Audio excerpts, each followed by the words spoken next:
सुप्रभात दोस्तों, आज का सफर शुरू हो चुका है और आज का दिन खास है। हम सांगला से निकल पड़े हैं एक लंबे लेकिन रोमांचक दिन के लिए। हम सबसे पहले पहुंचेंगे स्पिलो, जो यहां से लगभग 65 किलोमीटर दूर है। हम स्पिलो को पार करेंगे और फिर पहुंचेंगे खाप कॉन्फ्लुएंस, जहां सतलुज और स्पीति नदियां मिलती हैं, एक अद्भुत मिलन बिंदु। खाप के बाद अब हिमालय बदलने वाला है। अब हरियाली पीछे छूट जाएगी और सामने होंगे सूखे, वीरान लेकिन बेहद सुंदर पहाड़ी लैंडस्केप। रास्ते होंगे तीखे मोड़ वाले और हवा में होगी बर्फीली सरसराहट। खाप से ऊपर चढ़ते हुए हम पहुंचेंगे नाको लेक, एक शांत और अलौकिक जगह जहां रुककर थोड़ी देर सुकून जरूर लेंगे।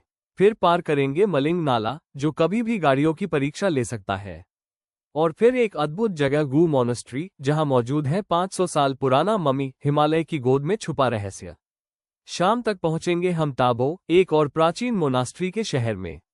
आज का दिन रोमांच, कठिन रास्तों और अद्भुत नज़ारों से भरपूर होगा।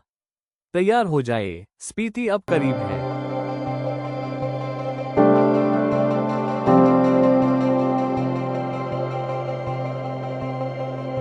तो दोस्तों, अब हम पहुंच चुके हैं उस जगह पर जहां दो नदियों का अद्भुत संगम होता है। इसे कहते हैं खाप कॉन्फ्लुएंस। एक ओर से बहती है सतलुज नदी, जो कैलाश मानसरोवर से निकलती है, और दूसरी ओर से आती है स्पीति नदी, जो इन बंजर पहाड़ियों से होती हुई यहाँ मिलती है। यह नज़ारा सिर्फ नदियों के मिलन का नहीं, बल्कि दो अलग अलग दुनिया के मिलने जैसा है। एक हरियाली से भरी, दूसरी वीरान लेकिन बेहद खूबसूरत। खाप पुल से नीचे झांक कर देखो तो नदियों का शोर और उनके मिलन की ऊर्जा दिल में उतर जाती है। यहाँ से स्पीति वैली का असली, कच्चा और रहस्यमयी सफर शुरू होता है। अब आगे हरियाली कम होती जाएगी और दिखेंगे सिर्फ पत्थर, रेतीले पहाड़ और खुले आसमान, यानी हिमालय का असली रूप। हर मोड़ पर हवा में एक नई ठंडक और नज़ारों में एक नई कहानी मिलेगी। और दोस्तों, खाप के पास हमें मिले एक इंस्पायरिंग राइडर, लेफ्टिनेंट जी अभिनव, इंडियन आर्मी से। एकदम अकेले बाइक राइड करते हुए स्पीति की तरफ निकल चुके थे, लेकिन अब हमारे साथ जुड़ चुके हैं इस जर्नी में। फौज का डिसिप्लिन, हिम्मत और जोश इनके चेहरे पे साफ झलकता है, और अब इस एडवेंचर का मजा और भी डबल हो गया है।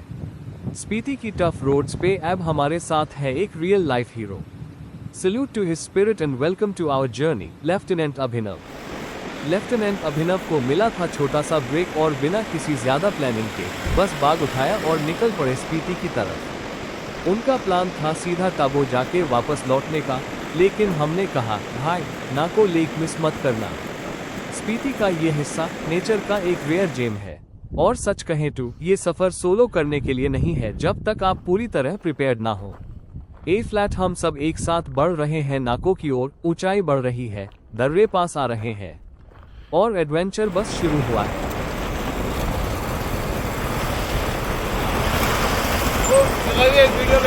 भाई ने कहा वीडियो लेने का, तो लेने का। हम सीढ़ियों से उतरते हुए पहुंच रहे हैं हिमाचल की होंगरांग घाटी में स्थित इस जादुई झील की ओर, जो करीब 12,014 फीट की ऊंचाई पर बसी है। कहा जाता है कि यहाँ गुरु पद्मसंभव, जिन्हें दूसरा बुद्ध भी कहा जाता है, ने वर्षों पहले तपस्या की थी। चारों ओर विलो और पॉपलर के पेड़ झील को जैसे एक मौन मंत्र जपते हुए घेरे हैं। ये नाको है, केवल एक झील नहीं, बल्कि हिमालय की आत्मा से जुड़ा एक शांत, पवित्र अनुभव। अच्छा, बीच बीच में। हाँ जी, बीचों बीच ले जाना ना।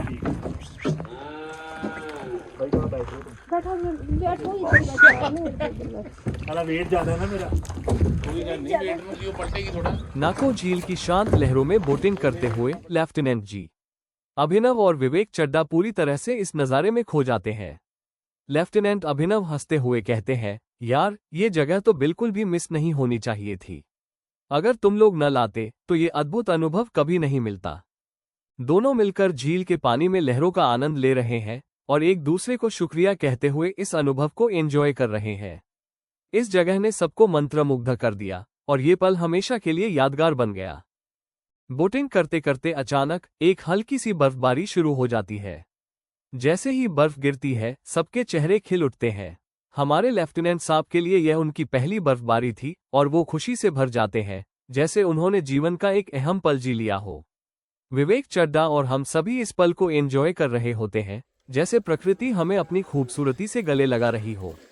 बर्फ हल्की सी शुरू हुई थी, लेकिन अब धीरे धीरे ज्यादा हो रही है और ठंड भी बढ़ने लगी है। ये ठंडी हवाएं और बर्फ की झड़ी इस पल को और भी खास बना रही है।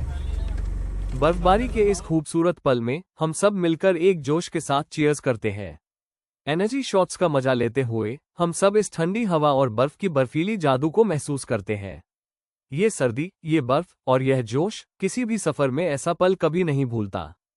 तो एक और एनर्जी शॉट और बर्फबारी के इस जश्न को और भी खास बना देते हैं। बर्फ के फाहे धीरे धीरे विंडशील्ड पर गिरते जा रहे हैं और हम आगे बढ़ रहे हैं मैलिंग नाला और गू मोनेस्ट्री की ओर। सर्दी बढ़ रही है, लेकिन ये सफर और बर्फ का खूबसूरत दृश्य हर ठंडी हवा के साथ और भी खास बनता जा रहा है। मालिंग नाला टॉप 12,713 फीट की ऊंचाई पर अचानक लेफ्टिनेंट साहब की बाइक ने साथ छोड़ दिया, टायर पंचर। लेकिन शुक्र था हमारे पास पंचर किट थी। वहीं ठंडी हवाओं और बर्फ के बीच रिपेयर किया और सफर फिर से शुरू किया। यही वजह है कि स्पीति वैली का असली मजा ग्रुप में ही है, जहां साथ मिलकर मुश्किलें भी यादगार बन जाती है। स्पीति अकेलों के लिए नहीं, अपनों के साथ जीने वाली वादियों का नाम है। मालिंग नाला में गिरती बर्फ और ठंडी हवा के बीच मुस्कुराते चेहरे, जादू है यहाँ की हर एक बूंद में। मालिंग टॉप से नीचे आते ही बर्फबारी रुक चुकी है और अब सामने हैं ये शानदार लूपिंग रोड्स, जिन पर ड्राइव करना खुद में एक रोमांच है। ऊपर का सन्नाटा अब हर मोड़ पर एक नई ऊर्जा दे रहा है। घाटियों की गहराई और पहाड़ों की ऊंचाई के बीच ये रास्ते ऐसे लगते हैं जैसे किसी कहानी की लाइनें एक के बाद एक खुलती जाती है। हम गू मोनेस्ट्री की ओर बढ़ते जा रहे हैं और हर मोड़ पर यह सफर और भी खास होता जा रहा है। रास्ते बदल रहे हैं, नज़ारे बदल रहे हैं और अब हम बढ़ रहे हैं ग्यू मोनेस्ट्री की ओर, एक अनसुनी दुनिया की ओर। ग्यू मोनेस्ट्री पहुंचते ही जैसे किसी और ही लोक में कदम रख दिया हो। और जैसे ही हमने गेट पार किया, बर्फ गिरनी शुरू हो गई। नज़ारा ऐसा कि शब्द कम पड़ जाएं। नाको लेक से करीब 50 किलोमीटर दूर और 10,000 फीट की ऊंचाई पर बसी ये मोनेस्ट्री अपनी एक खास पहचान रखती है। यहाँ भारत की एकमात्र प्राकृतिक रूप से संरक्षित बौद्ध ममी रखी गई है। ग्यू गांव भारत चीन सीमा से महज 3 किलोमीटर दूर है और साफ मौसम में सामने चीन की चोटियां और आर्मी पोस्ट भी दिखती है। इतिहास, रहस्य और रोमांच का संगम है ये जगह। सदियों पुरानी सांसें आज भी इस वादी में गूंजती हैं। ग्यू की खामोशी सब कुछ कह जाती है। ग्यू मोनेस्ट्री के अंदर जैसे ही हम पहुंचे, एक गूंजता हुआ सन्नाटा और दिव्यता ने हमें घेर लिया। धीरे धीरे सीढ़ियां चढ़ते हुए जब हम उस कमरे तक पहुंचे जहां ममी रखी है, तो लगा जैसे वक्त थम गया हो। करीब 500 साल पुरानी, प्राकृतिक रूप से संरक्षित ये ममी सामने बैठी है, ध्यानमग्न अवस्था में।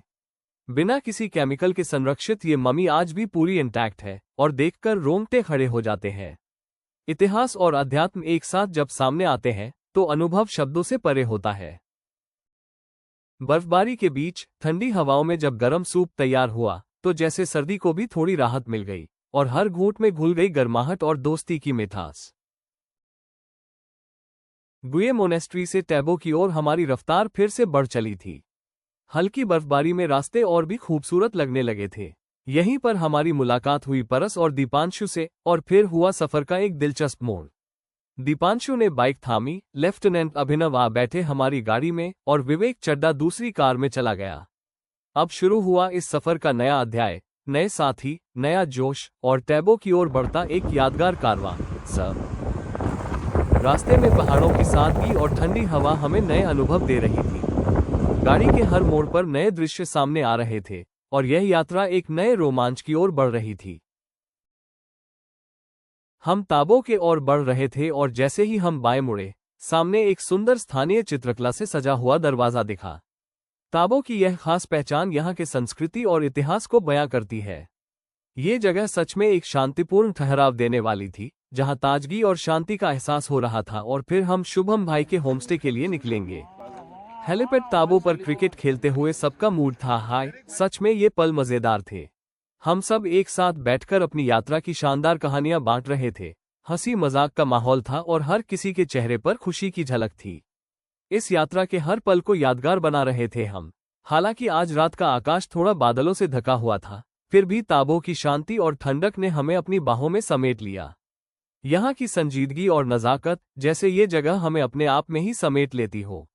और अब बस इतना ही आज के लिए।